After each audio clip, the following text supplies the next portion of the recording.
ಕಾಂಗ್ರೆಸ್ನಲ್ಲಿ ಎಸ್.ಟಿ ಸಮುದಾಯದ ನಾಯಕರ ರಾಜೀನಾಮೆ ಇದು ಎರಡನೇ ರಾಜೀನಾಮೆ ಇದು. ಎಸ್.ಟಿ ಸಮುದಾಯದಿಂದ ಈಗಾಗಲೇ ರಾಜೀನಾಮೆ ಕೊಟ್ಟಿರೋದು ನಾಗೇಂದ್ರ. ಈಗ ಅದೇ ಸಮುದಾಯಕ್ಕೆ ಸೇರಿರತಕ್ಕಂಥ ರಾಜಣ್ಣನ ತಲೆದಂಡ ಕೂಡ ಆಗಿದೆ. ಸದ್ಯ ಎಸ್.ಟಿ ಸಮುದಾಯದಿಂದ ಸತೀಶ್ ಜಾರಕಿಹೊಳಿ ಮಾತ್ರ ಮಿನಿಸ್ಟರ್ ಆಗಿದ್ದಾರೆ. ನಾಗೇಂದ್ರ ವಾಲ್ಮೀಕಿ ಹಗರಣಕ್ಕೆ ಸಂಬಂಧಪಟ್ಟಂತೆ ಸ್ಥಾನ ಕಳ್ಕೊಂಡ್ರು. ರಾಹುಲ್ ಗಾಂಧಿಯ ದೊಡ್ಡ ಹೋರಾಟಕ್ಕೆ ಸಂಬಂಧಪಟ್ಟಂತೆ ಲಘುವಾಗಿ ಮಾತನಾಡಿ ರಾಜಣ್ಣ ಅವರು ಸ್ಥಾನವನ್ನು ಕಳ್ಕೊಂಡ್ರು. ರಾಜ್ಯದಲ್ಲಿ 40 ಲಕ್ಷಕ್ಕೂ ಹೆಚ್ಚಿನ ಎಸ್.ಟಿ ಮತಗಳು ಇವೆ. ಇಬ್ಬರೂ ಕೂಡ ಸಿ.ಎಂ ಸಿದ್ದರಾಮಯ್ಯ ಅವರ ಆಪ್ತ ವಲಯದ ನಾಯಕರಾಗಿದ್ದರು.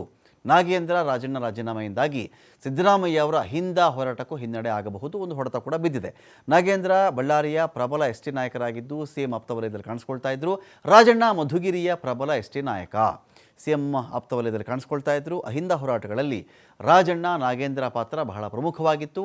ಸಿ.ಎಂ ಆಪ್ತ ವಲಯದಿಂದ ಇಬ್ಬರೂ ಕೂಡ ದೂರ ಆಗಿರೋದು ಅಹಿಂದ ಅಸ್ತ್ರಕ್ಕೆ ಒಂದು ಹೊಡೆತ ಅಂತಲೇ ಹೇಳ್ತಾ ಇದ್ದಾರೆ.